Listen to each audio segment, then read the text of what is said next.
ഹരേ കൃഷ്ണ. സർവം ശ്രീ രാധാകൃഷ്ണാർപ്പണമസ്തു. എല്ലാ ഗോപികോപ്പന്മാർക്കും സാദര പ്രണാമം. ഇന്ന് ഏകാദശിയെക്കുറിച്ച് കേൾക്കാം. പ്രധാന ഏകാദശിയായ പുത്രദാ ഏകാദശി അഥവാ വൈകുണ്ഠ ഏകാദശി പൗഷമാസത്തിലെ ശുക്ലപക്ഷത്തിൽ വരുന്ന പുത്രദ ഏകാദശിയെക്കുറിച്ചാണ് നമ്മൾ കേൾക്കാൻ പോകുന്നത്. അതിനൊരു പേരും കൂടെ ഉണ്ട് അല്ലേ, വൈകുണ്ഠ ഏകാദശി എന്ന് പറയും. ഭവിഷ്യോത്തര പുരാണത്തിൽ ഭഗവാൻ ശ്രീകൃഷ്ണനും യുധിഷ്ഠിര മഹാരാജാവും തമ്മിലുള്ള സംഭാഷണത്തിൽ വിവരിക്കുന്ന കഥ കേൾക്കാം. ഭഗവാൻ ശ്രീകൃഷ്ണൻ യുധിഷ്ഠിര മഹാരാജാവിനോട് അരുളി ചെയ്തു: പ്രിയപ്പെട്ട രാജാവേ, പൗഷമാസത്തിലെ ശുക്ലപക്ഷത്തിൽ വരുന്ന ഏകാദശി പുത്രദാ ഏകാദശി എന്ന പേരിൽ അറിയപ്പെടുന്നു. ഈ ഏകാദശി അനുഷ്ഠിക്കുന്നത് മൂലം ഒരുവൻ്റെ സകല പാപപ്രതികരണങ്ങളും ഇല്ലാതാക്കപ്പെടുന്നു. ഈ ഏകാദശി അനുഷ്ഠിക്കുന്നവർ പണ്ഡിതനും പ്രശസ്തനുമായി തീരുന്നു. ഈ മംഗളകരമായ ഏകാദശിയുടെ മഹാത്മ്യം ദയവായിട്ട് ശ്രവിച്ചാലും. ഭാദ്രവതി എന്ന നഗരത്തിലെ സുഖേതമന എന്ന രാജാവ് ഉണ്ടായിരുന്നു. അദ്ദേഹത്തിൻ്റെ റാണിയായിരുന്നു സൈവ്യ. പുത്രഭാഗ്യമില്ലാത്തതിനാൽ രാജാവും റാണിയും അവരുടെ ജീവിതം ദുഃഖപൂർണമായി കഴിച്ചുകൂട്ടി. അവർ തങ്ങളുടെ ഏതാണ്ട് മുഴുവൻ സമയവും ഈശ്വര ചിന്തയിലും മതപ്രകാരമുള്ള പ്രവൃത്തികളിലും ചിലവഴിച്ചു. ഇപ്രകാരം രാജാവ് റാണിയും പുത്രനില്ലാത്തതിൻ്റെ ദുഃഖത്തിൽ വല്ലാതെ ദുഃഖിതനായിത്തീർന്നു. അവർ പിതൃക്കൾക്ക് അർപ്പിക്കുന്ന ജലം പോലും ചൂടുള്ളതായി മാറി. പിതൃക്കളും സുഖേതമനയ്ക്ക് ശേഷം തങ്ങൾക്ക് തർപ്പണം നൽകാൻ ആരും ഇല്ലാതാകുമെന്ന് ചിന്തിച്ച് കുണ്ഠിതരായി. പിതൃക്കളുടെ ഈ ഉൾവ്യത മനസ്സിലാക്കിയ രാജാവിന് കൂടുതൽ വിദിത ഹൃദയനായി. തൻ്റെ സുഹൃത്തുക്കളുടെയോ അഭ്യുദയകാംക്ഷികളുടെയൊക്കെ മന്ത്രിമാരുടെയോ സാമീപ്യം അദ്ദേഹത്തിന് ആനന്ദം നൽകിയില്ല. നിരാശയിലും വിലാപത്തിലും മുങ്ങിത്താണ രാജാവ് പുത്രൻ ഇല്ലാത്ത മനുഷ്യജീവിതം നിരർത്ഥകരമാണെന്ന് കരുതി ദേവന്മാരോടും മിത്രങ്ങളോടും മനുഷ്യരോടുമുള്ള കടപ്പാടിൽ നിന്ന് മുക്തനാകാൻ പുത്രരഹിതനായ ഒരുവന് അസാധ്യമാണ്. വിഷ്ണു ഭഗവാനോടുള്ള അനന്യമായ ഭക്തിയും പുണ്യകർമ്മങ്ങളുടെ സഞ്ചയവുമില്ലെങ്കിൽ ഒരുവന് പുത്രനോ ധനമോ ജ്ഞാനമോ നേടാൻ സാധിക്കുകയില്ല. ഇപ്രകാരം നിഗമനത്തിലെത്തിയ രാജാവ് ആരും അറിയാതെ ഏകനായി ഒരു കുതിരയിലേറി വനത്തിലേക്ക് പുറപ്പെട്ടു. സുഖേതുമന പക്ഷികളാലും മൃഗങ്ങളാലൊക്കെ നിറഞ്ഞ ഇടതൂർന്ന ഒരു വനത്തിലേക്ക് പ്രവേശിച്ചു. അവിടെ വിശ്രമിക്കാനായിട്ട് ഉചിതമായ ഒരു സ്ഥലം അന്വേഷിച്ചുകൊണ്ട് ഇങ്ങനെ നടന്നു.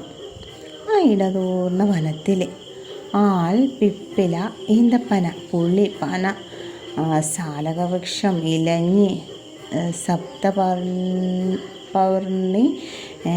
ഇലമ്പാല എന്നാട്ടോ അത്, തിലക, അർദ്ധമാല, സരള, അങ്ങനെ വേണ്ട ഒരുപാട് പല പല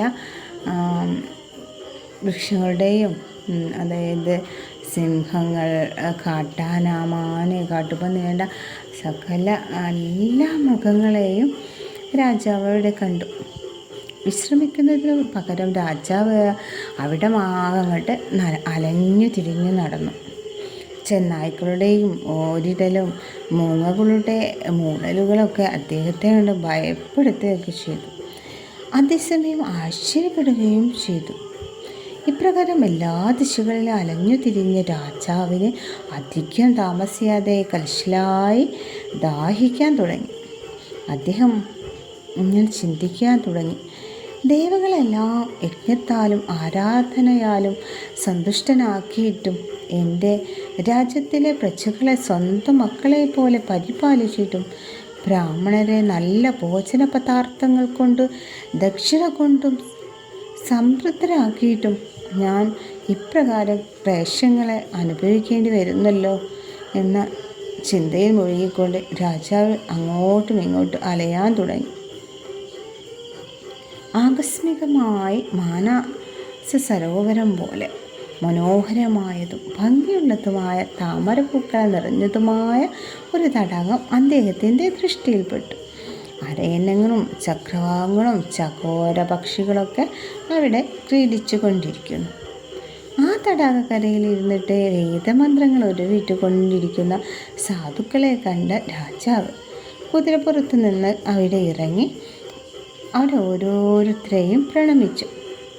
രാജാവിൻ്റെ പെരുമാറ്റത്തിൽ പ്രസന്നരായ ആ സാധുക്കൾ അദ്ദേഹത്തോട് ആരാഞ്ഞു, അല്ലയോ രാജാവേ, അങ്ങയിൽ ഞങ്ങൾ സംപ്രീതനായിരിക്കുന്നു, എന്തെങ്കിലും വരം ആവശ്യപ്പെട്ടു കൊള്ളുകയാണ്.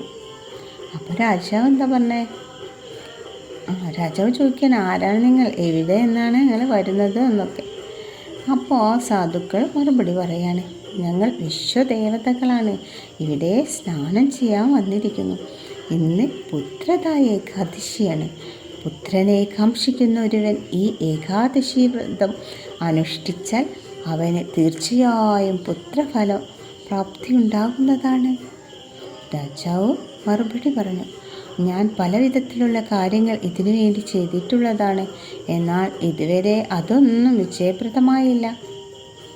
നിങ്ങളെല്ലാവരും എന്നിൽ പ്രസന്നരായതിനാൽ എനിക്ക് സുന്ദരനായ ഒരു പുത്രനെ തന്ന് അനുഗ്രഹിച്ചാലും.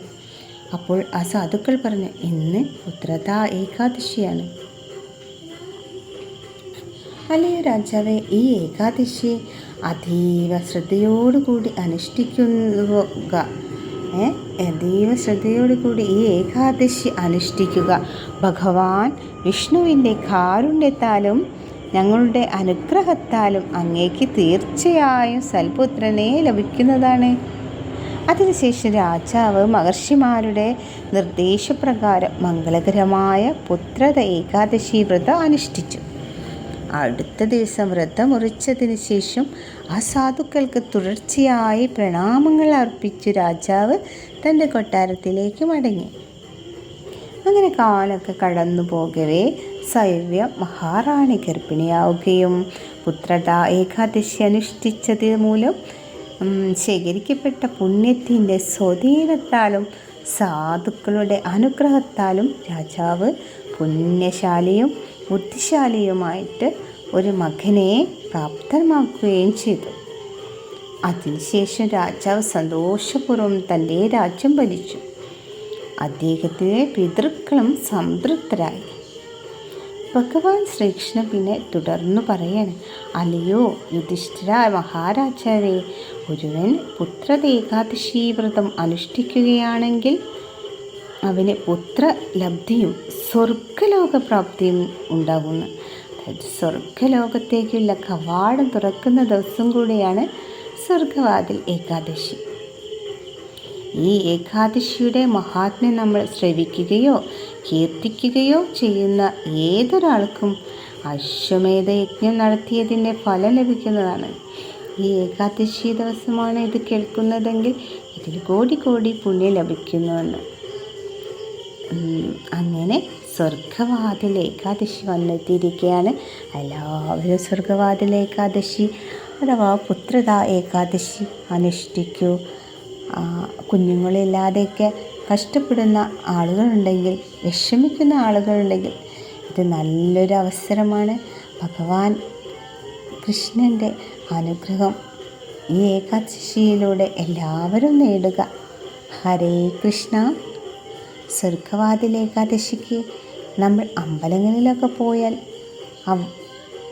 പിൻവശത്തെ വാതിലിലൂടെ പുറത്ത് കിടക്കണമെന്നാണ് പറയുക. അത് സ്വർഗത്തിലേക്കുള്ള, അതായത് ഗോലോക വൃന്ദാവനത്തിലേക്കുള്ള ആ വാതിൽ നമുക്ക് ഭഗവാൻ തുറന്നു തരും. ഈ ഏകാദശി വ്രതം അനുഷ്ഠിക്കൂ. ഹരേ കൃഷ്ണ കൃഷ്ണ കൃഷ്ണ ഹരേ ഹരേ, ഹരേ രാമ രാമ രാമ ഹരേ ഹരേ.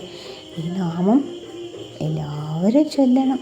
ഏകാദശി വ്രതം അനുഷ്ഠിക്കുന്നവർ നാമജപത്തിന് അതിയായ പുണ്യം ഫലപ്രാപ്തിയാണ്.